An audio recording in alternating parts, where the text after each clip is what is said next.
Hello everyone. Good afternoon. I am Dr. Atiqul Mazumder, psychiatrist and psychiatric researcher from Bangladesh and Finland. And currently I am in Bangladesh, and I am hosting this session on education for youth. And it's a global session. And today our primary focus is the education system of Bangladesh. Actually, not of Bangladesh. Actually, we are talking about the youth education system, and which could be a good example of education system for the youth. And here we have two guests in our session, today's session. Munmun, you can introduce yourself. Assalamu alaikum. My name is Atiya Munmun. I'm 13 years old. I read in class 6 in a Bangla medium school. And here is another guest with us, Ehsanul. He's studying. He's in Finland. He's a Finnish citizen, originally from Bangladesh. Ehsanul, please introduce yourself kindly. Assalamu alaikum. My name is Ehsanul Mazumder, and I'm from Bangladesh, but currently I'm studying in Finland. And I'm in my second year of, well, I guess college. In a way, yeah. Okay, that's great. Nice to meet you all. Thank you. Thank you.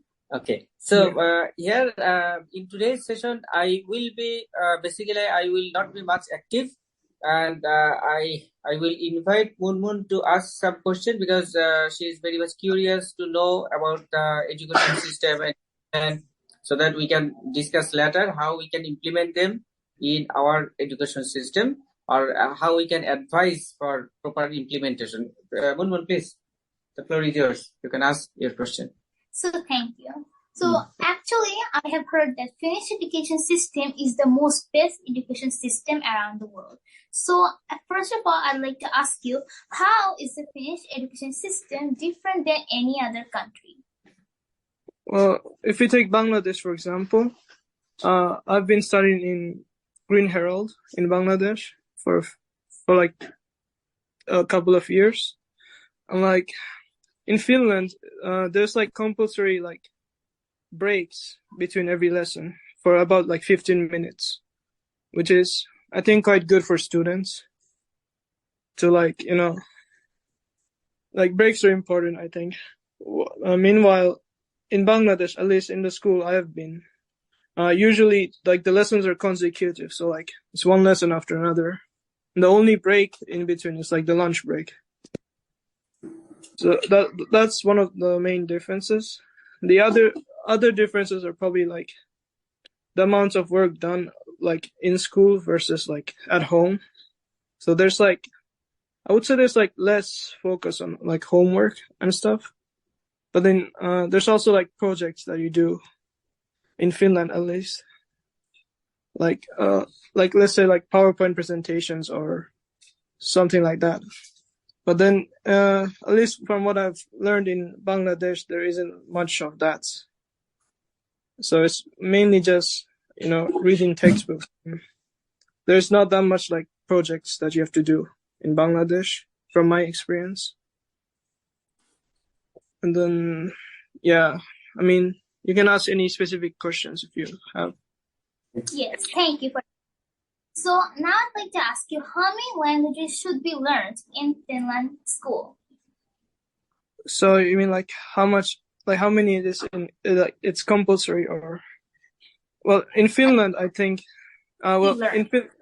so in Finland, at least, it's compulsory to learn at least Finnish. And then also Swedish, because Swedish is also another main language of Finland. And then English is also, I mean, I don't know if it's required or per se, but like that's also one of the main languages that are taught in Finland, at least in schools. And then when you go to higher education, like in, let's say, college or whatever, you get the option to pick one more language, like Germany or like French or whatever.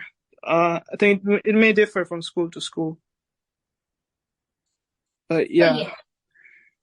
Yes. So compulsory, it's like Finnish and Swedish, and then perhaps English. are the main ones. So yeah, I think I now understand that the schools put importance in learning other languages too. So is it true that the children there do not have any exams? Well, any exams? I mean, well, at least from like, what do you call it? Yeah, so Please continue. yeah, so from like grades 1 to 9, there isn't like any like finals or like anything like that. But like we do get like there's like tests or like, I mean, it's not like a final exam, but it's like just multiple tests and like other stuff that you're graded on, such as projects or also just your schoolwork in general. But then of course there's like finals when you go to higher education, like college or yeah. But yeah, but like from 1st to 9th grade, there isn't really like any finals or like half yearlies like in Bangladesh. So yes, thank you. Now, I'd like to ask you about what are the holiday system in Finland schools? But for holidays, you get like a summer break, which is I think about 2 weeks. Actually, it might be more. I'm not sure. Actually, yeah, the summer break is like I think it's like 2 months, right? I don't remember that much. But then winter break is coming soon. I mean, it's like about 2 weeks of break. And then there's also like Finnish holidays that we have no school on, like such as Independence Day, which happened like a few days ago. And then also like some holidays like Easter, we have them off. But yeah. And ski holidays. Also that, but isn't that part of winter holiday? Okay. I'm not sure. It might be, but I don't know if Christmas holiday is different. But yeah, the main ones are like the summer break you have, and then winter break, I guess. Yes. So how do the teachers behave with students at school? Well, at least in Finland, I mean, there's no like physical But then, yeah, I mean, generally they're like nice. They don't really, well, they're normally not that strict on you. So yeah, but, well, I mean, I don't know, like, yeah. And basically, they're not like overall like that strict, but like, well, if you need help, you ask them questions or like you ask them for help if you need help. So, yeah, I mean. So yes, thank you. So what type of subjects are there in school? Like, do you mean like in general from like 1st grade to 9th grade, or like? I mean, I'm assuming you mean that. So, well, there's like the sciences, like biology, chemistry. I think it's more prevalent in like 7th to 9th grade. But like, well, there's general sciences, and then basically like physics, chemistry, biology. There's also like for languages, it's like English and Finnish at first, but then I think from like 7th grade you start doing Swedish. And then there's physical education. You just do like physical, like you just play physical games basically. Like football or whatever. And then, well, yeah, I think that's all. But then there's also stuff like civics and history. And well, the history is mainly that's taught here is mainly about like European history, because Finland's in Europe, so yeah. And the civics is just about basically Finland. Yeah. So do the students there do good results? Well, I think generally, yeah, but like, I mean, it depends on the students, of course.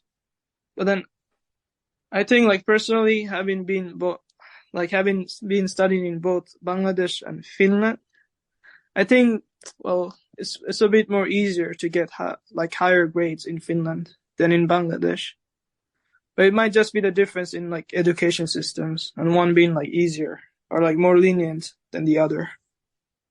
Well, I can give some example. Like for example, in maths, you can get points for like follow-up points. So if you get the wrong answer, but then you also like use the answer in an appropriate way, you get points for that. And also for like the method, if the method you used was right, you get points for that as well. But I'm not sure if it's the same in Bangladesh, but I'm pretty sure it's not. But yeah. Yeah. So I now understand that Finnish schools are really different, but now I'd like to ask you a question. What is your opinion about your school, and what do you think your school is, and what problems do you find, if you have any? Well, I think since there aren't like that many, like at least from like compulsory school, so first grade to ninth grade. Well, since there isn't that many like finals, and like the only grade that really matters is like on ninth grade, because that's the grade you need to get into like higher education. So I feel like a bunch of students are like, they get laid back or kind of get lazy until like the last year of school, because that's the grade that matters. I think that might be an issue, but like, yeah, like since the grade, the report card from ninth grade pretty much determines what higher school education school you go to. So I think people focus more on ninth grade than like the other grades. So yeah, I think that might be an issue. Oh. So now I understand that actually Finnish schools are way more different than other schools. Thank you for your opinions and answering the questions. Yeah, thank you too. Okay, and yeah. So You can ask him if he has any question. So do you have any questions you want to ask to me? Well, I mean, I'm interested in what this youth education program is about, or I don't know. I haven't heard of it before prior to this. Okay, so actually I can answer this question because Munmun is not much familiar at this moment. So actually it is a vision initiated actually in Bangladesh, and here my part is I want because I have shared earlier that I have some vision to increase the mental health awareness among the youth of Bangladesh initially, because it is the problem. It's a global problem, because I think if the youth can be changed, if their thoughts, if their beliefs, if their mental structure is somehow it can be changed, then actually it can change the whole nation. So it is very important for the youth. And so in this connection, I am developing some application, and I am also doing some social awareness program in different platforms.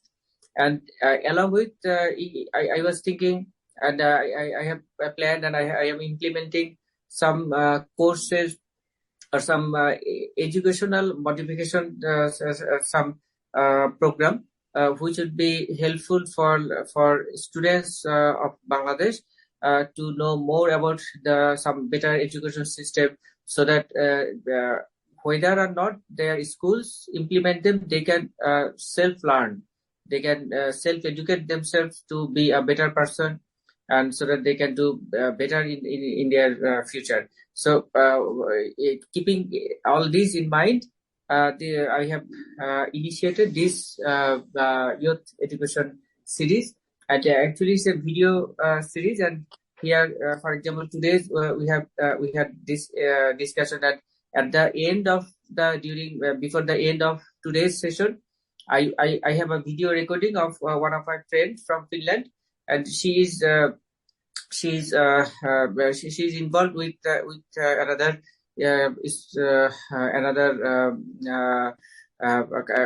that's kind of entrepreneurial organization in Finland, and they offer some educational tourism in Finland. It's called Arctic Nest, and I requested her to be in today's session, but she had to go to some other places, and she's now in a car. But she has sent me a video and an audio recording for a few minutes, and I will play it now. And so we will know from her perspective about some educational aspects of Finland. And after today's session, I will have some this kind of session consecutively, and this will be published in social media. And sometimes I will share with some school authorities in Bangladesh, so that they can implement, or they can think of make some change, or communicate with those correspondents, those persons in Finland, or those groups and organizations in Finland. So to play, I can now play the audio, and it's very interesting. So you will know something more about the Finnish education system, and actually. Her name is Tanja Soulas, and Tanja, she's a there.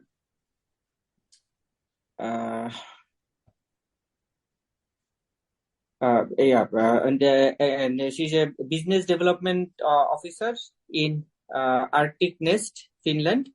Is a company. It's a Finnish company who promotes study tourism in Finland and this kind of activities. And here is her recording. I am going to play.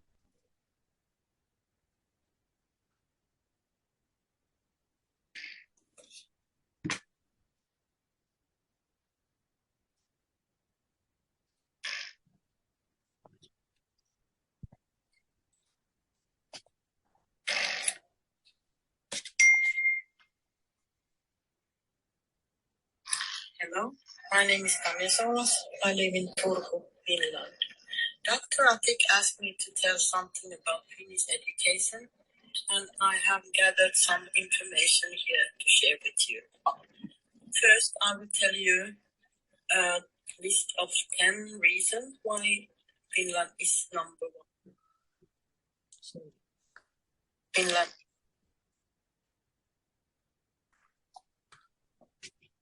I have to keep it on my hand, otherwise it will have some problem.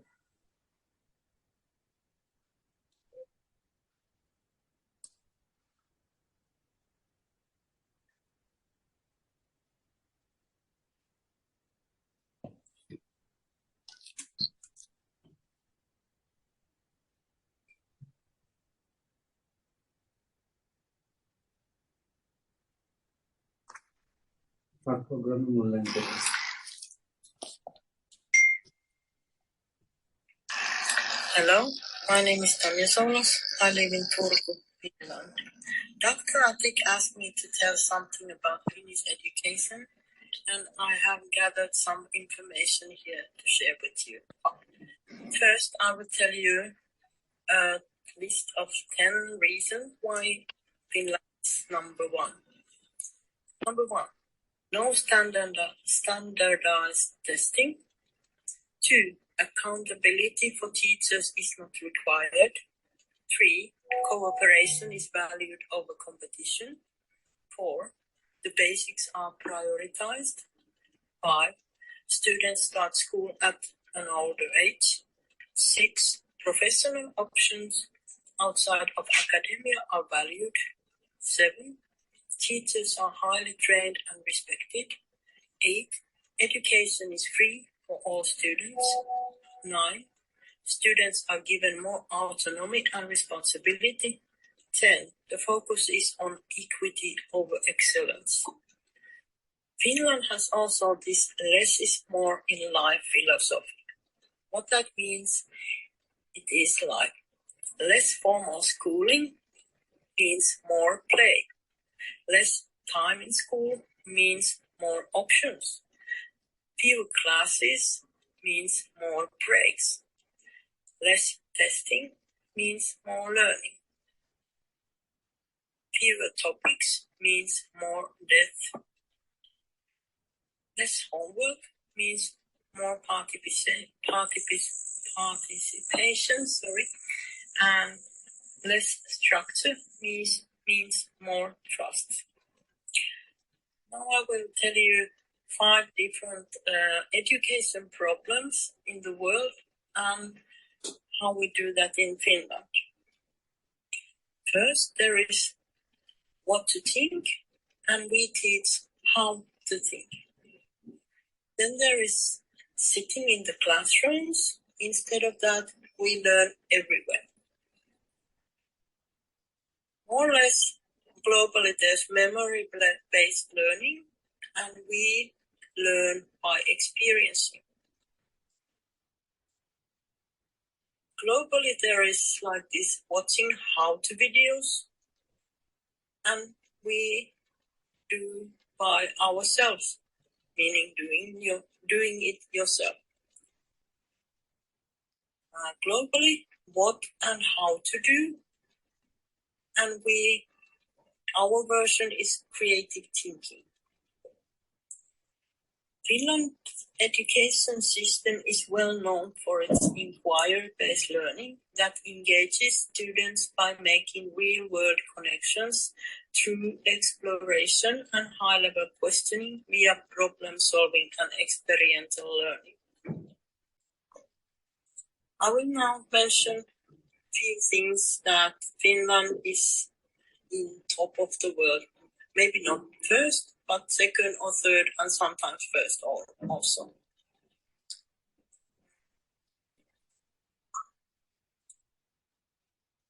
Finland is the second best country to be a girl in the world.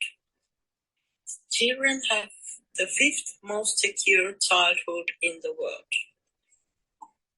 Finland has the 2nd lowest inequality among children in the world. Finland is the happiest country in the world. Many years after many years.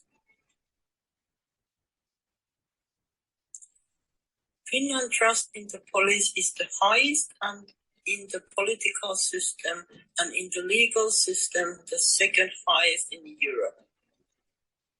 Trust news the most in the world, and that was 37 countries in the comparison. Trust in other people is the highest in Europe. Finland's air is the cleanest in the world. The water is the richest country in the world. The risk to be exposed to natural disasters is lowest in the world. Finland is the most stable country in the world. Finland is the safest country in the world and 4th best country in the world, and the least organized crime in the world. That was some examples of what Finland is. But back to the education, I would say that the thing is that when you learn something, the traditional way to learn, sitting in the classroom, listening to somebody talking or showing some pictures, doesn't take you anywhere. If you go and do that yourself, experience that yourself, and see it yourself, that is the way to learn. And you can learn everywhere. You can learn mathematics in the forest. You can learn baking, not only in kitchen, you can do that somewhere else also. It is like I said earlier, creative thinking, wherever you can put education, what you do and learn, that is how we do it. Thank you. Yeah, so it was her recording, and yeah, and so Munmun, please.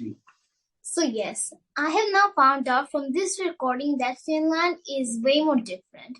And I think that yes, it is true that we can learn anywhere. And sitting in a classroom and listening to someone doing a lecture does not take you anywhere. We have to learn, we have to do examinations. We also have to do those works ourselves. Without tests, we cannot just improve our creativity. So I think that Finland is the most happiest country in the world, and these are the reasons why its education system is so great. So I think that we should try to follow the Finland's education system and also create something on our own. This will be able to make our education system much more better. So evaluate the work of taking the initiative to do youth. So you evaluate that, you have already. Yeah, you can also evaluate. yes. What kind of importance of this? And we appreciate, you can give your appreciation. So I also appreciate this advantages for youth education, and I think that it's important for us. Nowadays, young people are spending their time watching things which are not important. So I think that if we watch these type of videos more, I think that people will be able to learn about the true things. And I think that this will be enough to bring our country to a place where all of us, the young generation, will become the most smartest and the most helpful people in the Bangladesh. And I think that if we follow these ways, I think Bangladesh will be one of the most successful countries in the world. Ehsanul, your comment. Please unmute. Unmute, please. Yeah. I mean, I think what you said was great. Like, yeah, I agree with what you said. Mhm. You can ask questions and you can ask me questions. One question, take it. So do you have any questions to ask? Not really, no. So you can ask, you can talk. Okay, so you have asked earlier question.